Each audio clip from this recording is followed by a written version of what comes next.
What is up, Ravens flock?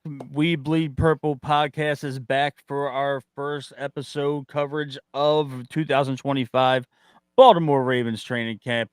Matt Trigger and Will Cox here on the coverage for We Bleed Purple, coming to you live from YouTube. And for the first time, thanks to a little bit of troubleshooting, we're live on Will Cox's Facebook and X. Daniel, what's going on, bud?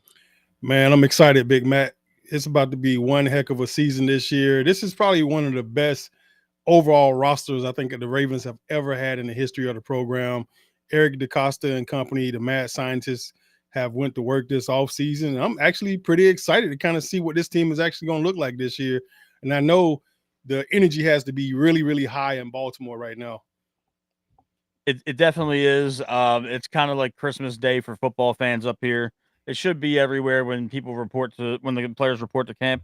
Um, Nothing really, out of the ordinary of note for the Ravens. Everybody reported. All the draft picks are signed. Mike Green signed his contract a couple Mm-hmm. of days ago. Considering most of the second round picks in the NFL have been holding out for the guaranteed money, but uh, that they had Lamar and Derrick Henry, John Harbaugh. A couple guys met with the media after the first practice.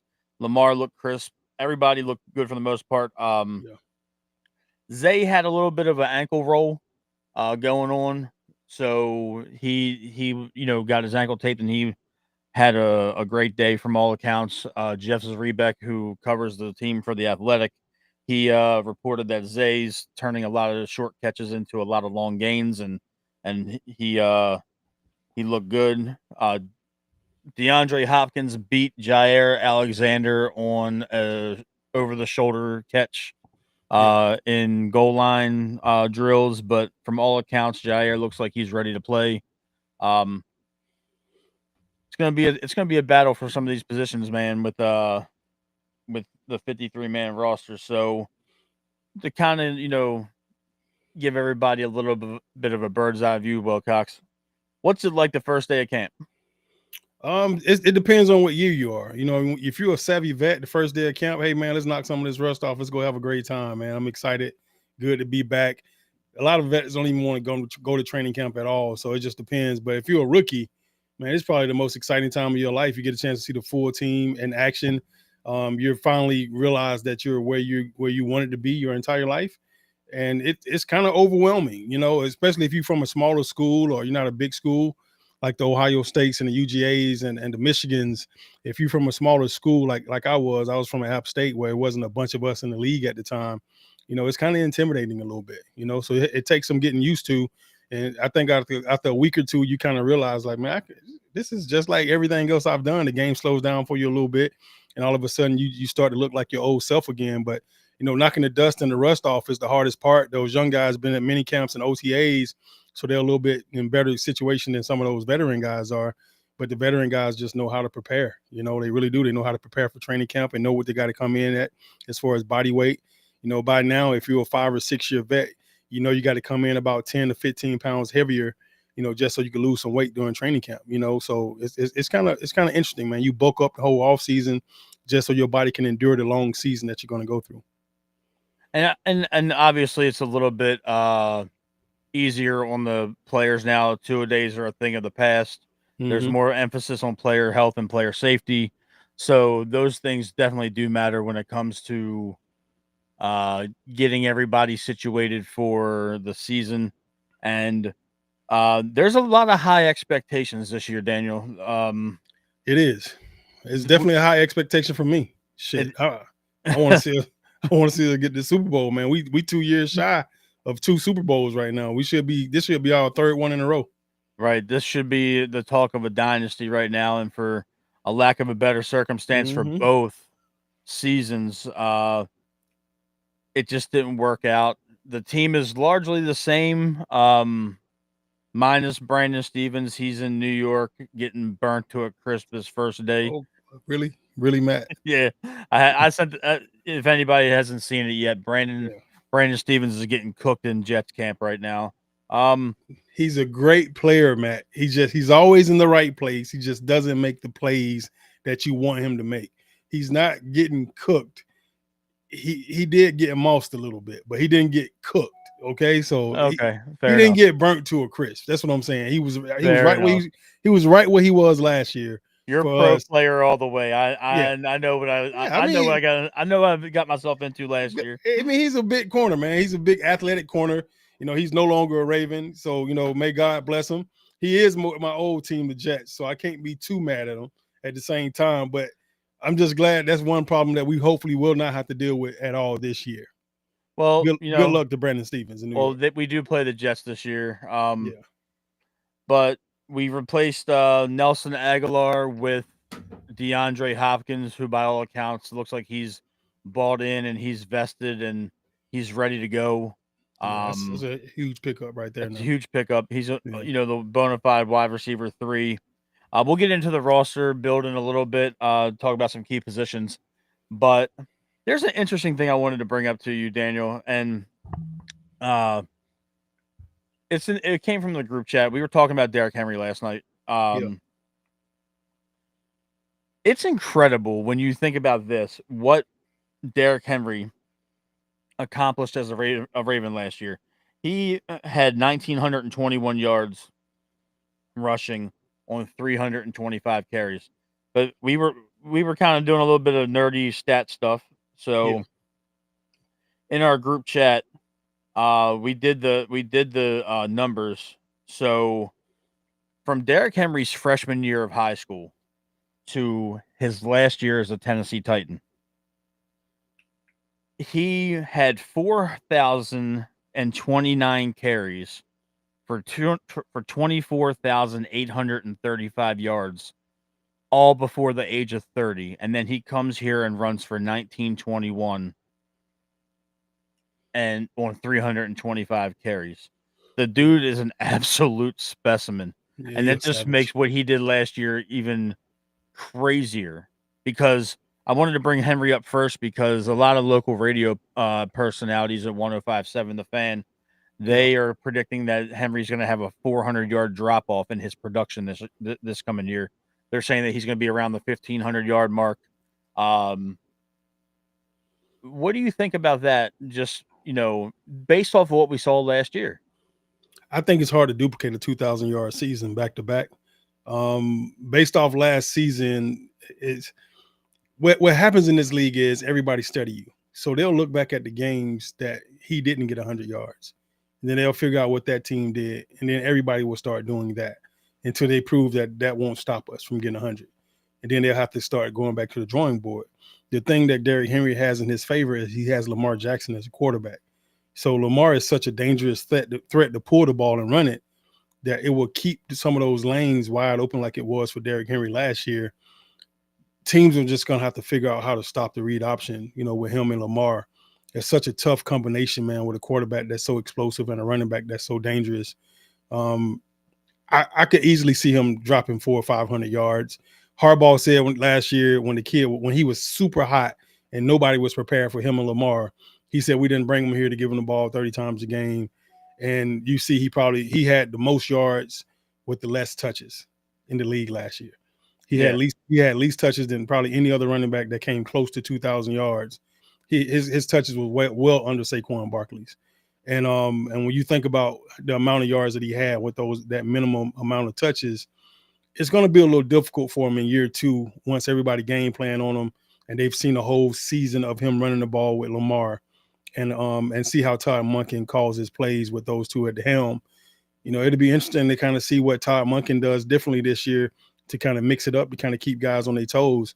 And I've seen some of the clips and stuff from last season, this offseason, that I didn't get a chance to see during the season last year, of guys just kind of breaking down film on what Todd Monken was doing at certain games. How you saw how it was one play against the Houston Texans. I think it was when Lamar hit his head on the goalpost.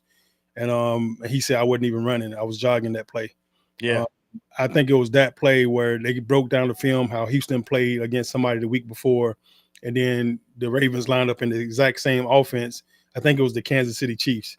They played against the Kansas City Chiefs, and they did like a diamond backfield with 3 backs, like in a triangle with the quarterback in a shotgun alignment. And the Ravens did the exact same lineup, and they lined up the exact same way they did against the Chiefs. And Todd Monken was able to exploit them, and Lamar hit his head on the goalpost because they wasn't ready for it. they weren't ready for the pool with such an athletic quarterback. And those, for me, those are the type of things as an OC you have to take advantage of. And Todd Monken did that, marvelously last year with Derrick Henry and Lamar Jackson, just kind of catching everybody off guard. So it'll be interesting to kind of see exactly what happened and what kind of changes we make on offense to try to be the number one offense again this year, to lead the whole league in passing and rushing. And then the thing I think that we do have going for us this year is that we got a whole year underneath our belt on that defensive side of the ball. And we got rid of some weak links that we had early in the year last year. And we brought in some guys that I think are going to make our secondary a lot better. And this, to me, last year I thought we had the best secondary in the league to start the season. This year is even more impressive than what we had last year. I love it. Yeah, it's definitely a lot to think about, and when you talk about a 400 or 500 yard drop off, even there, that's still a 14 or 1500 yard season, which is great by all accounts, and that's a typical Derrick Henry type of year. Now, I wanted to bring something up that Lamar said today in his press conference, where he was talking about his potential, and he said that he's only 28, so he's just scratched the surface of his true potential. That is absolutely insane to me that he said that he's only scratched the surface. He's a 2-time, arguably should be 3-time MVP. Yeah. And here we are interviewing him in the first day of camp, and he said, "I'm just getting started." That's crazy. I 100% agree. I mean, you got guys entering the league at 28 playing quarterback right now. Just to think that it's guys that coming in right now that are freshmen, rookie guys, rookie sophomore guys, and they're the same age as Lamar. He's been playing for almost 7 years. Was it 7 years now? In the league? Yeah. I mean, to me, that's huge, man. It just shows you how young he was when he came to this team, and he got started on these guys at such an early age, Matt. And it was impressive to see the things that he did early on. And, you kind of get spoiled, man. Like, the Ravens have never had a quarterback of this magnitude. And you just got to take your hat off to Lamar Jackson for what he's provided for this organization for the last 6 or 7 years. Flacco, it literally got hurt. Lamar Jackson came in, and this organization haven't missed a beat since. They really haven't, and it's impressive. It's really impressive. Yeah. And you see that they're more focused about getting the job done. Derrick Henry today in his press conference interview, he emphasized the work and not the hype. And it was really refreshing to see that a lot of people on national television right now are saying the Ravens are the best team top to bottom on paper. And granted, it's the first day of camp for most teams, but it's real early to kind of lay that conjecture out there. But there's not many teams that stack up to the Ravens in terms of overall talent. Now they just got to get over that hump. They got to beat Josh Allen and Patrick Mahomes when it matters most. Because truth be told, I don't think there's anybody in the NFC that can handle us. Now, Philadelphia did put it to us a little bit, but I think Lamar would get them on that rebound. That's just me. Yeah. And the Eagles have gotten a little bit. They lost a couple pieces. They had that typical Super Bowl hangover where everybody that was a free agent went and got paid somewhere else. If they lost Darius Slay. Yeah. They lost the defensive tackle Williams. So it's just a lot that they lost. But I think that this year they're probably, at least in my opinion, more beatable. This is ours for the taking, and I love the fact that the players are there and they're ready. Harbaugh kind of had a little bit of an attitude when somebody mentioned this season being Super Bowl or bust. I want to ask you about this because coach speak is like a whole different language. These guys are all trained from the same media playbook. So he said that he doesn't believe that losing in the playoffs essentially is a bust of a season. The last 2 years, we have won a lot of football games and we have dominated essentially the entire league to a point, minus a few teams. And he doesn't consider those seasons to be a bust. He said the Super Bowl or bust mentality is phony. What do you think?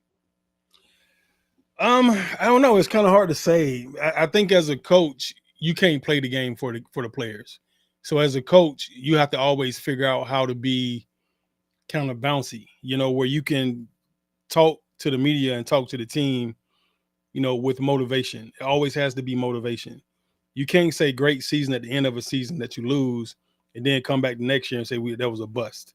You understand what I'm Right. saying? Like, you had a phenomenal season last year. You didn't have a bad season at all. Yeah, you didn't get to the Super Bowl. You felt let down. You felt discouraged, but you don't want your players to think if we don't win the Super Bowl, it's a bust. And then if you start talking about a Super Bowl right now, like with that, like, you got to have it on your goal list, right? Like every year we got to get to a Super Bowl, but you don't want the guys to start thinking that if we don't get to the Super Bowl, we just wasted the whole season, and what you want them to understand is a winning season is a winning season. A winning coach is a winning coach, a coach that wins games every single season, and he doesn't fall below 500. That's why everybody is hating on a Mike Tomlin, right? Like in Pittsburgh, like they're so used to Pittsburgh winning Super Bowls and getting back high into the deep into the playoffs, that just because he goes over 500 every year, it's not good enough for them. The standard is the standard, So to me, the standard is the standard. The standard is to be great. And they've been great the last 2 years. They have been absolutely lights out, phenomenal on offense and on defense. And they're probably one of the scariest teams in the league, if not the scariest team in the league, pretty much in every single aspect of their team, offense, defense, and special team on all three phases.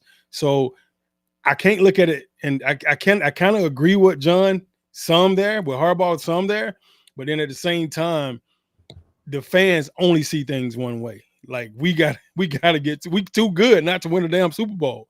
And Right. I think as a head coach, if I'm the head coach, I'm looking at my coaching staff, and that's what I'm starting the season off with.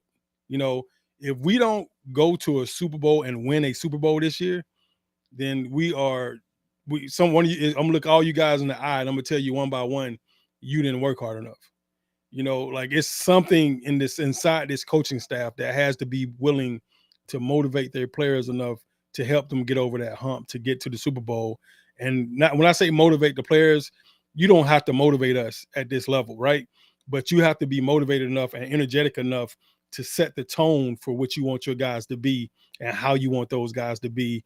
We're going to be a dog because we're born and raised that way, but you want your coach to have that same dog ass mentality every single day in and day out. And I think that's kind of a little bit where we kind of fall short. Like we the number one running team in the league, and then we get to the biggest game and then we don't run the ball.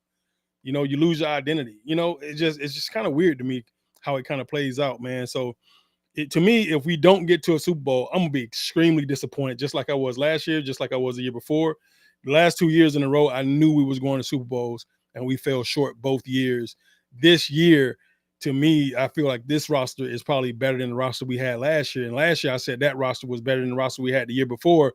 I said we picked up what we needed, and Eric did the exact same thing he did last year and picked up what we needed in order to get us over the hump. And you could tell like the evaluation process is deep in the city of Baltimore within those walls of Owings Mills and the Castle. You can just tell they're doing a phenomenal job evaluating this program and this team and just trying to get it better every single year. And Steve Bisciotti and company are not falling short. There's new jerseys purchased every year in that purple and that white and that black. And I tell you why, because people are excited about this program and excited about this team. Yeah, and it's interesting to see how they've managed to get better and acquire better talent every single year. Because generally speaking, when it comes to the Ravens, every time they have a fantastic roster, it gets disassembled with the swiftness after some modicum of success. And 2023 we had Odell, we had Jadeveon Clowney, we had a couple of those veteran guys hanging around. We had Millette, we had a ton of those guys. Shout out to Arthur Millette. He signed with the Houston Texans the other day. Congrats, so yeah, so you're gonna give congrats to Millette, but not Stevens? Because he was a dog. Because he didn't get burned. Come on, he wasn't toast. He Matt, wasn't. Matt, once a Raven's always a Raven, right? No. I'm gonna love B Steve from afar, from very far away. Okay. Look, Look, All right, look. dog. See, you started that this time, not me. No, man. I'm saying just you out there shooting mad love to Arthur Millette, but you gonna shoot. because that As soon man as you is mention Brandon that Stevens' man name, you that shooting man was a him. dog though. You can't tell me number 10 wasn't a dog. I love the way the guy played. He played his butt off for Yeah. the Baltimore Ravens. Arthur Millette, if you ever out there, you hear this thing, man. We appreciate everything that you did for the organization, and we hope you go to Houston and ball, because when you ball in Houston, you still represent us the right way. And same thing with Brandon Stevens. We hope you go to New York, to the Jets, Matt, and ball out, because when you ball out, you represent the Baltimore Ravens the right you way. have a small affinity in your heart because it's the New York Jets. And look, I Hey, don't man. blame you because you've Hey. done what 0.1% of high school football players has ever done, and that's walk on an NFL field. And they gave Yeah. you your first shot. Herm They Edwards did. gave you your first shot. They So did. They look, did. They did. I hear you all the way. But if I just want our players to go to other places, Matt, and represent us well. times Except last year, guys that go to Pittsburgh. Except how guys many that go to times did Pittsburgh. we shit on Stevens last year for not turning his head? Not we. Me. I did not shit on that Me. man. I did. I felt like that was a coaching thing. I felt like if you see your player struggling in one thing, every day at practice, you work on that. You work on that every single day. Even after practice, you get him working on that after practice every day. So I feel like it was a coaching thing to me, you know, and I'm not bashing the DB coach in Baltimore. I'm not doing that now. Don't get it Chuck twisted. Pagano now. There's no excuse. Yeah, that's my dog. Chuck is a dog, you know. So all I'm saying is if you see your guy struggling in a situation, pay attention. And I felt like nobody paid attention to it but us, the fans. Chucky was up here wilding out on a podcast not long ago, Wilcox. Really? That man was talking about shit him and his wife do it. It was wild. Yeah. I can't wait to see that. I gotta hear that. I'm gonna have to find it. I'm gonna find it and send it to send you. it to me. Yeah, we can't.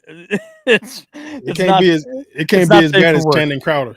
No, it's worse. It's worse. It's worse than Channing Crowder? Yeah. No, Channing was talking about they was going to like a swinger resort or something, or a new resort. Yeah, this wasn't that bad. Yeah, okay. But back on track, man. But it's funny when you look around the AFC North because this is one of the most physical and most hard-hitting divisions in football. Pittsburgh is always going to be there with us. Cincinnati right now is in shambles. Trey Hendrickson left camp yesterday and went to Florida because they didn't give him a new deal. Really? He left. The first day he reported, he left and put an Instagram story out with a little pin drop that he was in Southern Florida on vacation. So he walked out of camp. He's not that's Cincinnati? In Cincinnati, because they're dealing with the fact that their first round draft pick from this year is trying to go back to the college because of the language that's in the contract. And now the first round kid, his name Hendrickson was the D lineman, right? He's the defensive end from the veteran defensive end. Correct. Yeah. So you telling me he left? He left, and Shamar Stewart still isn't in camp yet. He's still at Texas A&M working out. Yeah. Well, I think he's going to enter the draft again next year. He's not going to sign. The thing is, the Cincinnati Bengals own his rights. If he has to sue the NCAA first to get back into college. Yeah. With antitrust lawsuit, and then the Bengals hold his draft rights until their pick passes in the next draft. Then he's eligible to be drafted. So he can't get drafted early by another team. So it's just a lot. It's a lot going on. I think he's going to end up getting there, but the language they put in his contract wasn't in the previous 3 first-round draft pick contracts.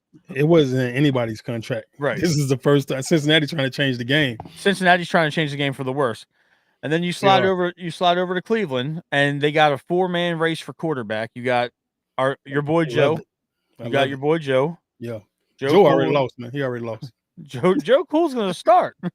He might not start all 17, but he's going to start. I don't think he's going to beat Shedeur out, bro. I really don't. I hope he does because I love Joe, you know, and I think that would just be awesome for the headlines. But honestly, bro, I honestly believe that Shedeur is going to beat everybody out over there.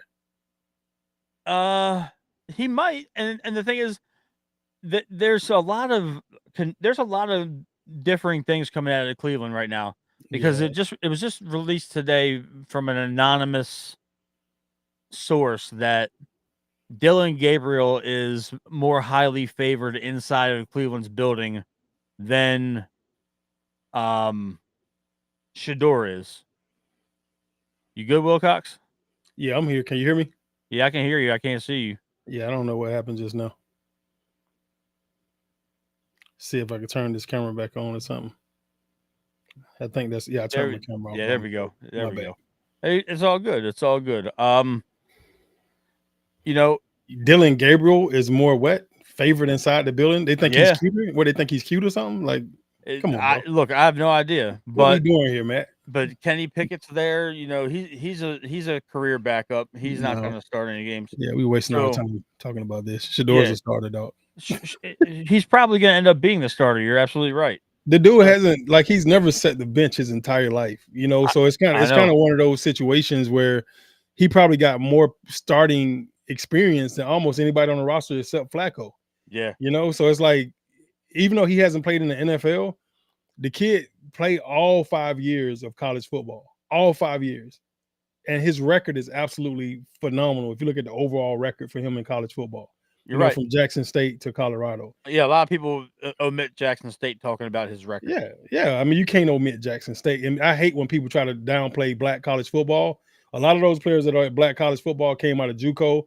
They was top Division I picks and ended up in JUCO and ended up in a black college, or guys that got kicked out of D1 schools end up at black colleges. You know, a lot of those guys are the cream of the crop. You know, they get overlooked a lot. You know, so he played against some really for a multitude of reasons. Yeah, and they mopped the damn field up with everybody at Jackson State. They just didn't win the big game. Yeah. It's interesting to see because now the Browns are in a situation where they've given Myles Garrett 40-something million a year. And that's going to lead into the next team in the AFC North that we're going to be worrying about. And the Pittsburgh Steelers just gave TJ Watt $41 million a year for the next 3 years. So wasn't he hurt last year? He was hurt. This dude has a habit of missing at least a handful of games every single season. They traded Minkah Fitzpatrick right after OTAs and brought Jalen Ramsey to Pittsburgh, and Pittsburgh gave him a $2 million raise to be a Steeler for this year.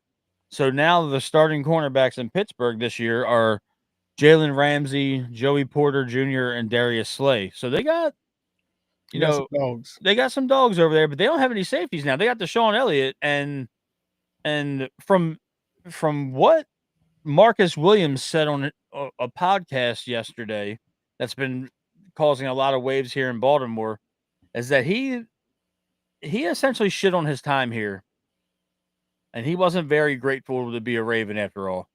I'm not going to hate on him because I think I did enough of that during our show last year. But he said, one of his quotes is he said that he would rather go to Pittsburgh and sit on the bench than ever come back to the Ravens and be a starter. Why? Why would he say that? He's bitter. And he blames the coaching staff and the training staff for a lot of his issues. And I think he was kind of angling to possibly get picked up by Pittsburgh to play us twice a year. That's just personal preference. That I have nothing else to back it other than the words that he said on that podcast. Interesting. You know, I think that he has a chance to go back to New Orleans because Honey Badger retired the day before camp started. Yeah, I saw that. Yeah, so but getting back to Pittsburgh real quick before we talk a little bit more Ravens. They traded away George Pickens to the Dallas Cowboys for a 2026 third-round pick. So George Pickens is no longer an issue for the Baltimore Ravens secondary. And now they traded for DK Metcalf. And just when you thought they had a fantastic wide receiver duo, they blew it up in the same offseason. So their defense, they added Malik Harrison at middle linebacker, our former middle linebacker. And they added Jalen Ramsey. Those are their two big additions this year. So, man, I tell you what, Pittsburgh is getting lazy over there, and they player personnel department. They just check and see who's on the Ravens roster and just started signing guys. Now, let me ask you about one of our guys that's over there. I clowned him. I'm not going to say we because you didn't clown him the Patrick way Queen? that Patrick Queen. Yeah, I knew you was talking about him. Now, here's the thing, though. Let me lead into this. All right, lead in. I can't wait to hear this lead.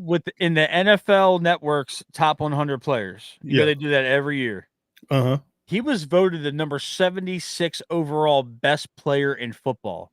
All right, then, Patrick Queen. I see you, bro. But Congratulations, brother. if you go on Pro Football Focus Yeah. that measures stats and metrics, he was 129 out of 178 for eligible linebackers to be graded. So he was in the bottom third statistically, but yet he was graded as one of the top 80 players by his peers. Players, I guess the players like him. That's the only thing I can think of, because that dude, he went viral for the face he was making trying to catch Derrick Henry in the playoffs. Yeah, I remember that. This is a pretty ugly face. It was a look of defeat. He looked sad. Yeah. And now you got Stonefoot, Malik Harrison going over there. He's probably not going to start. Come on, man. Like, you can't keep shooting down our players, bro. Come on, man. When Malik was out here playing, he was like, Malik looked good last night, Wilcox. Now he's Stonefoot Harrison. Wilcox. In your era of Ravens football. Yeah. And you played here in the glory years where you can't compare him to Ray Lewis and Terrell Suggs and Bart Scott. Did any of these guys leave and go wear Pittsburgh black and gold? No, we don't do that. Ravens don't do that.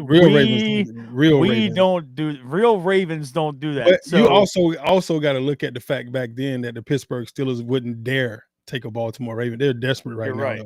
You're right. They wouldn't dare take a player from Baltimore. Pittsburgh has never called me for a workout. Ever. Never even entered the picture. Yeah. I mean, it's unheard of. And now they've grabbed at least a handful of our guys. It's been more than a handful. Yeah, it's crazy. Yeah, I can't even believe it. Every time I see one of our guys over there, I'm tripping. Chris Wormley, Miles Boykin. You got Malik Harrison over there. You got Patrick Queen over there. It's egregious. DeShaun Elliott. Yeah, and he's talking shit like he's his claim to fame was knocking Derrick Henry down at the line of scrimmage a couple of years ago with the Ravens. But you've been on 4 teams since then. DeShaun Elliott. The crazy thing, I actually liked DeShaun when he was here in Baltimore. I actually thought he was a heck of a player. I thought he was a good ball player. Yeah, he was physical. He came up. He would hit you. He's a hitter. So I like seeing him in the Ravens uniform. I really broke my heart to kind of see him over there with the black and gold on. Yeah, it's interesting, looking at what Pittsburgh did to counter what we did, because they went and got secondary because Lamar just threw all over him. Mm-hmm. And Burrow threw all over him. Shit, we ran all over him too. We ran all over everybody for the most part. It was embarrassing. It was embarrassing. So talking about this roster, there's 90 guys in camp. The only rookie that's not practicing yet is Emory Jones, the offensive lineman. He's a little banged up, I believe. So he was on the PUP list entering camp. But the offensive line is returning 4 starters. Stanley, Linderbaum, Falele, and Rosengarten. Left guard's up for grabs. Voorhees is up there for, snaps at left guard again. Ben Cleveland's in the mix. I think this kid Emory Jones might end up coming up and surpassing all of them when he's healthy. The tight end room is the same. I know that makes you happy. Continuity in the tight end room. I know that makes you as happy as can be. Sure does. Now, but here's the crazy thing, Wilcox. They're all in contract years. All the tight ends? All the tight ends are free agents after this season. So this is going to be a battle. But didn't Mark Andrews just sign an extension? No. He didn't? Nope. We kept him. Are you serious? We didn't offer him an extension yet. Good for them. Good job, Baltimore. Way to get him. We used to say, way to get him, Ozzy. Now you got to say, way to get him, DC. And so you have that. You have Isaiah Likely, that's primed for a breakout year. He's probably going to end up being tight end 1. Even though Lamar loves 89, I think Likely overtakes him in terms of just seeing more snaps. Yeah. The wide receiver room is relatively the same again. You take out Aguilar, you add DeAndre Hopkins, you draft LeJohntay Wester. So other than that, it's the same. We brought back Tylan Wallace, we brought back Zay and Bateman, and you know, they're gonna probably. Do you think they're gonna keep 6 wide receivers on this team, or do you think they're gonna go? Because if you go 7, you're gonna have to short somewhere on defense. And with the way things are looking right now, I think they're gonna keep more DBs than wide receivers, though. Man, they got a ton of wideouts right now. I'm looking at They this got list right now. right. I love the fact that you have access to your new setup where you can look at things while we're while Yeah. we're live. Yeah, I'm looking at these boys. I don't even know who Dayton Wade is. Who is that? Mississippi? Yeah, he was a preseason all-star last year that let me tell you something. When I'm at work, a lot of people ask me why you and I didn't talk about Dayton Wade last year, and I said because he's a practice squad all-star. Like that. That's what he is right now. And that is so disrespect because do you see the names that are in front of this guy? Yeah, man. Hell, LeJohntay Wester, Tylan Wallace, freaking DeAndre Hopkins, Zay Flowers, Rashad Bateman. Man, it's a long list of guys here, man. Jamal And they're all Banks, ballers. Yeah. Malik Cunningham, Xavier, Gilroy? Yeah. Keith Kirkwood. And Kirkwood's a veteran. Anthony Miller. Miller balled out last year. Miller balled out, and that's what I wanted to talk to you about. Yeah, Devontae Walker. I like that kid. Walker's making the team. Yeah. He's probably gonna challenge D-Hop for a couple of touches. Tez Walker. Now here's the thing. When it comes to the 2 young guys on the team that I'm gonna talk about, Wilcox. Yeah. Keaton Mitchell. He's primed to be our kick returner this year. Mm-hmm. From what they were saying on the radio, the local sports radio, my guy Vinny Serrato was talking about that Wester would be the primary punt returner, but if he fumbles a couple punts, that opens up the door for Anthony Miller to make wide receiver 6. What do you think about that? I think it's going to be interesting because Anthony Miller, I'm looking at, he's 6 years in already. So he's a guy that has to play. You can't have him on the roster if he's not playing. So they're either going to have to release him. Either he's going to have to do some spectacular stuff to make the team. I just don't see how he makes the team, him being a 6-year guy. And I think I'm reading that right. Let me make sure I'm reading that right before I put that out there. He got 6 years experience. So he's not practice squad eligible anymore. So he has to be a guy that actually has to play for us. So he got to play a lot on special teams, and he got to play some wide receiver this year. And the thing is, if you let LeJohntay Wester hit the waiver wire, somebody's snatching him. He's not going to be one of those guys that we can hide. No, you got to LeJohntay. I don't know how you pull this off if you're the Baltimore Ravens. It's a really good problem and a bad problem to have. All right, so when I just look at the roster right now, Matt, I'll look at you got LeJohntay Wester, you got Tylan Wallace. I love Tylan to death. Tylan's a baller. Devontae Walker scored his first touchdown last year. You got to hold on to him. You got to try to figure that out. That's 3 guys. We didn't even got to your starters yet. You still got Zay Flowers. You still got Rashad Bateman. Then you got DeAndre Hopkins. That's 6 guys right there on this roster. Yeah. The only guys that are eligible for practice squad is the LeJohntay Wester and then the Xavier Gilroy. Mm-hmm. Those are the only 2 guys. Those are the only 2 guys that are eligible for practice squad. It looked like everybody else is at least 2-3 years in. Malik Cunningham could go practice squad again because he's on the 2nd year. Yep. And then Devontae Walker. Now you remember they opened up 3 practice squad spots for veterans, so Miller could make it, but it would be real tight, and you would be sacrificing, potentially holding on to a young guy. And now looking at the running back room, though, Daniel, it's squared away. Derrick Henry, Rasheen Ali. I don't think he's gonna make the team. I don't think he is either. Derrick Henry, Justice Hill, and Keaton. Marcus, Keaton Mitchell, and you got Marcus Major Jr. Yeah, I don't think those cats are gonna make it. Ali's gonna get a lot of snaps in the preseason because they're not really gonna run Keaton and Derrick a whole lot. Well, you got to have 4 running backs. So most likely they're definitely gonna keep Justice, Derek, and Keaton. I would keep those 3 because they're the most explosive 3 that you got on the roster. Most likely, we'll see a lot of Rasheen Ali and Marcus Major hopefully this preseason, and we could be able to make a determination on those 2 guys. But they're gonna probably end up keeping one of those guys or getting rid of both of them and bringing in somebody else they really feel like could help. Right. I mean, but the thing is, you're gonna have to sacrifice somewhere else. And on the offensive side of the ball, like we just talked about, the tight ends, you're not gonna take any of those off the roster. You're not taking Project Pat off the roster, and you're not taking any of those wide receivers off. So you're now talking about carrying either one less offensive lineman or you're cutting into the defensive numbers. So yeah, to me, if the Marcus Major Jr. kid is he's really fast, if he's really fast and he's explosive, then that's the guy you would keep because he's he got a 6-foot frame, he's 213. Just off the frame alone, you like his body type. The other kid, Rasheen Ali, doesn't look too much smaller than him. He's 5'11", 6'10", 210. Marcus Major is a rookie this year, and then the other kid, Rasheen Ali, of course, is a second year. So both of those guys could be on practice squads. Yeah, so you can actually keep both of them if you wanted to. It's interesting. From all reports out of camp so far, from mini camp to first day of training camp, Keaton Mitchell's got his speed back and his explosiveness back, and he's a year now removed from the ACL injury and surgery. I know you had a plethora of injuries throughout your playing career.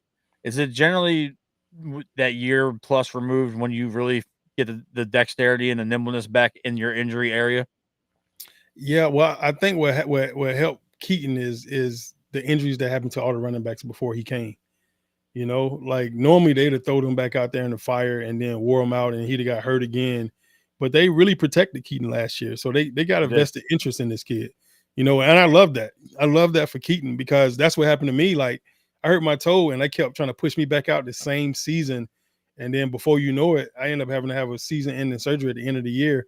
And then that pretty much ruined me. I had to retire from that surgery. So I played one more year and I was done after that. And that next year I hurt like 3 or 4 other things because of that one foot, because I got rushed out. So that year I came back out there and played that next year after the surgery, I ended up with 4 more injuries that year. And I, from bicep to shoulder, to my other foot, to my hip, my knee, all that stuff basically ended my career. Right. Keith got a chance to sit out that whole year I played that next year. I played all 16 games, and then we went to the playoffs and lost in the AFC Championship.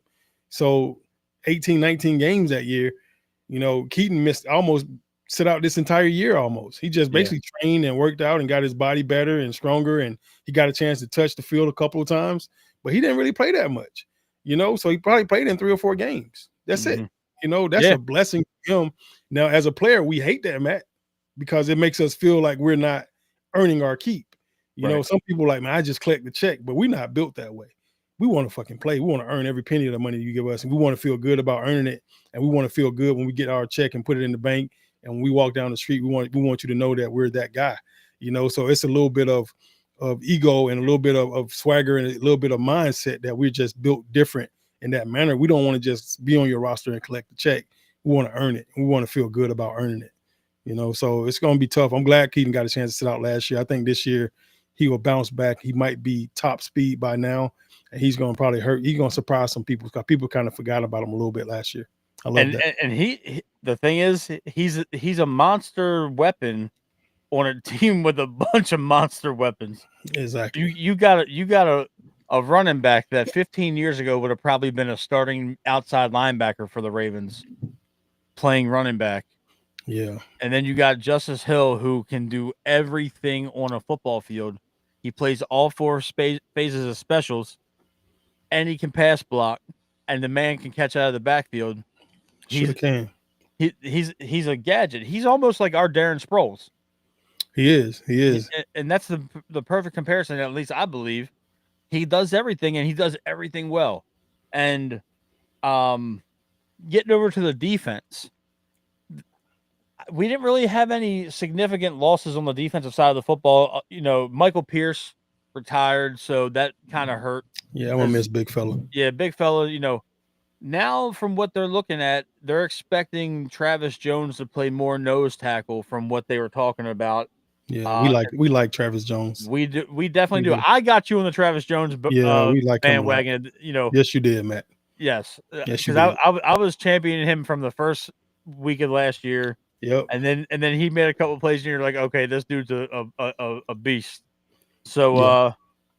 Travis Jones, you got Nnamdi Madubuike up front. He was talking about how he spent the off season picking up a little bit of weight to kind of counteract the attention he's getting now, Yeah.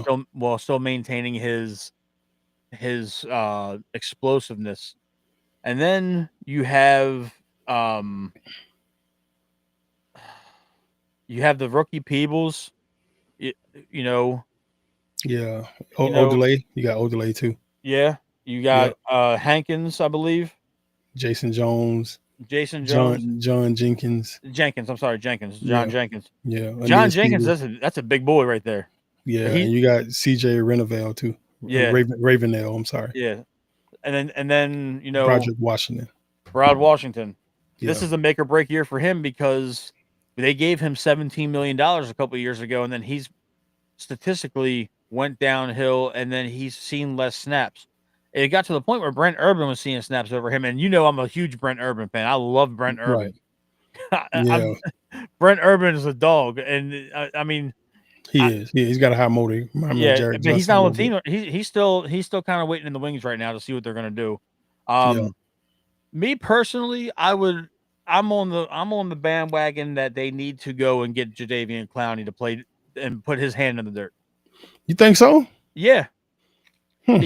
because if you can convince Clowney to accept a team friendly deal and come back, you got Kyle Van Noy at edge, you got Yeah. Odafe Owe at edge, you drafted Mike Green for your edge rushing, you have Tavarius Robinson as an edge. You have Malik Ham coming back from an injury that can possibly contribute. He's a Baltimore City high school alum, so Yeah. love to see the hometown kid make the team. And then I think it's going to come down to the last outside linebacker spot, edge spot. It's going to be between Ojabo and Adisa Isaac.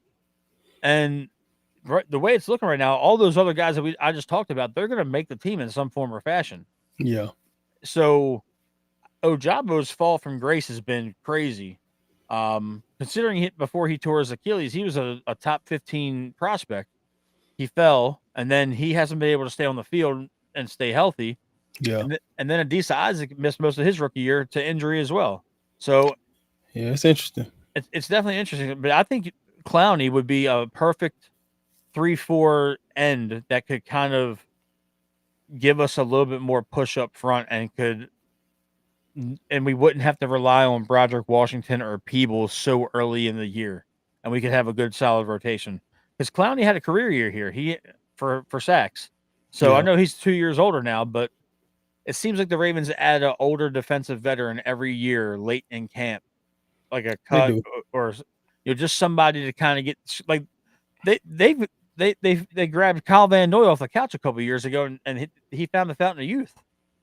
The dude's a Pro Bowler. And, looking at inside linebacker now, you got Rowe, you got Trenton Simpson, you got Teddy Buchanan that they drafted this year, and you got the free agent Jake Hummel that came from the Los Angeles Rams. And those are the main guys right there. Is Trenton Simpson gonna step up this year? It's gonna be interesting. He sat behind Patrick Queen his first year here. Now his first year of replacing Patrick Queen, he got benched midway through the season. Yeah, but I've heard good things about him already this camp. So I mean, I think he's kind of bouncing back in a much better situation than he was in at first. I mean, he did get benched last year during the season because he was struggling some. But from what I hear, he's kind of did a 360 and he's been playing really, really well, and he looks good. Like he's going to fight for that starting job again this year. I think that, excuse me, but I think Simpson,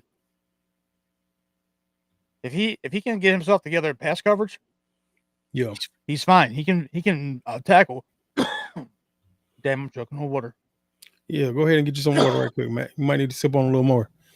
Yeah, I mean, at 6'2", 235, That's a really good size to basically play linebacker. That's pretty much was my playing weight or starting weight at the beginning of the year. I was 6'2", 6'2 and a half, about 235 at the beginning of the season.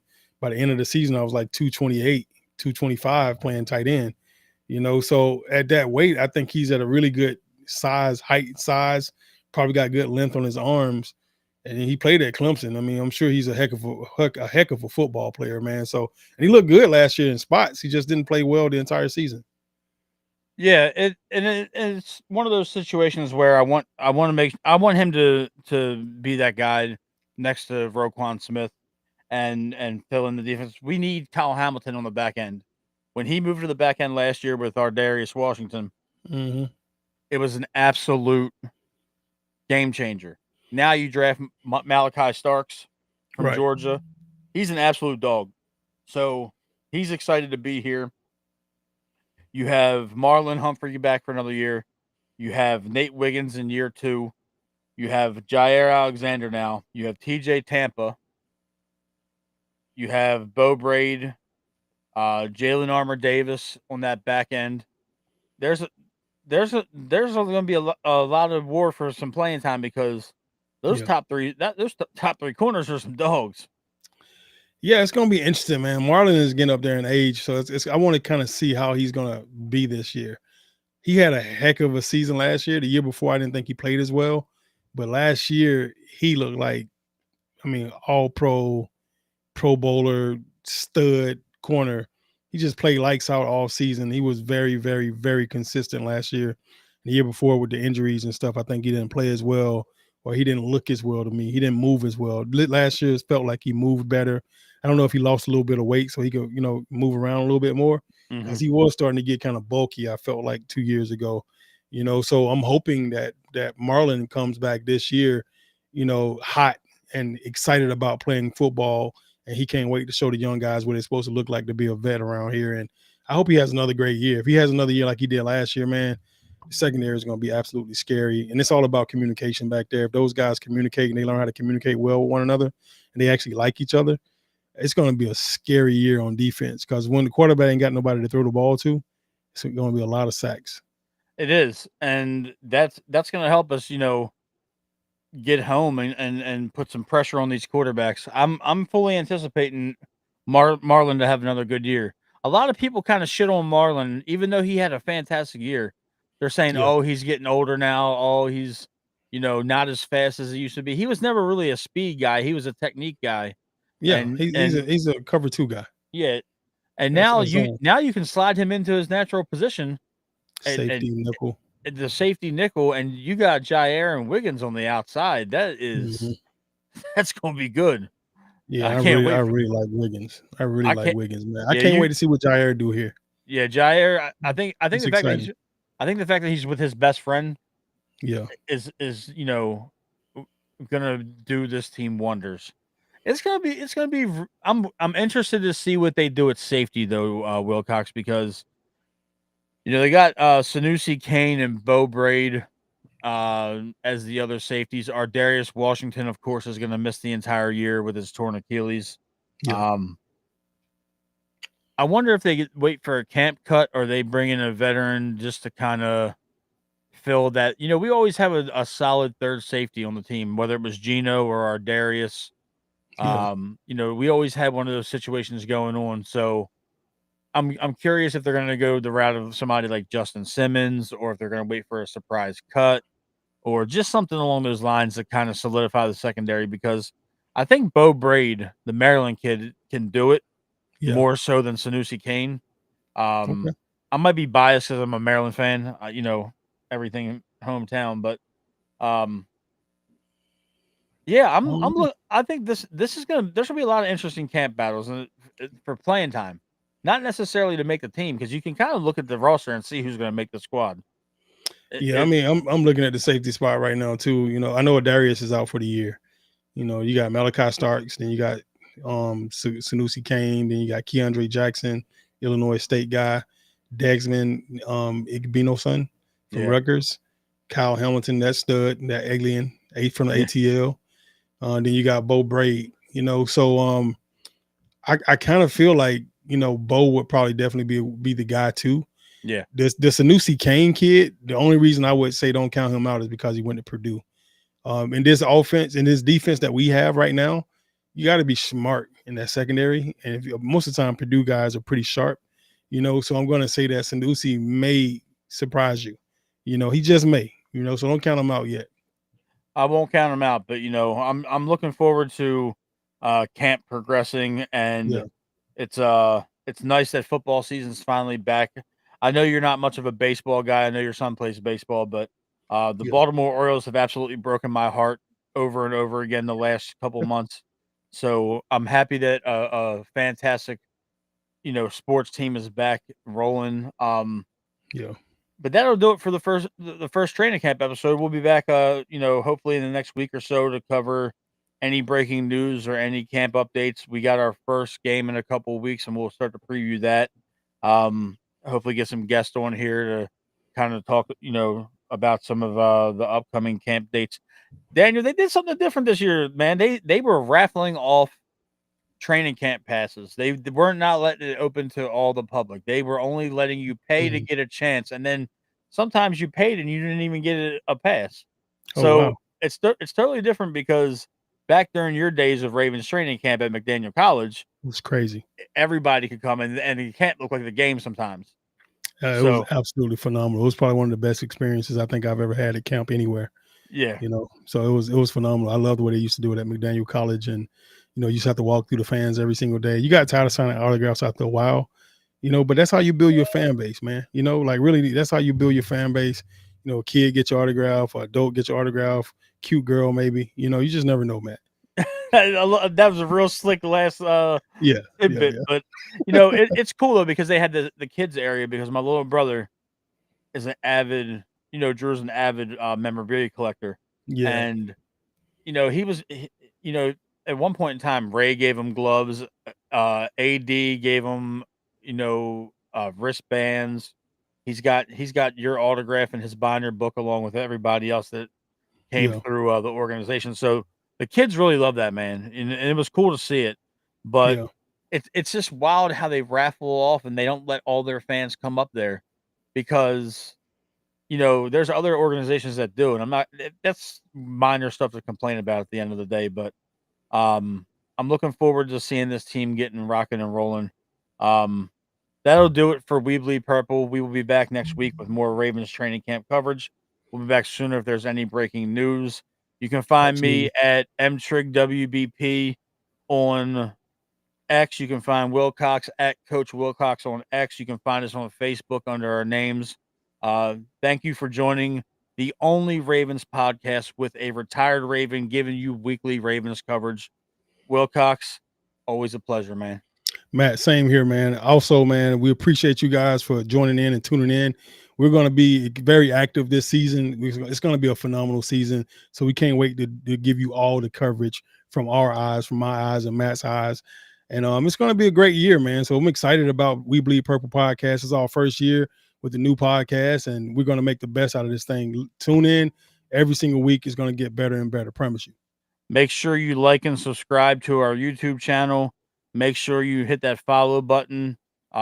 Turn your notifications on so when we go live, you will be joining us. Thank you, everybody. We will see you guys next week.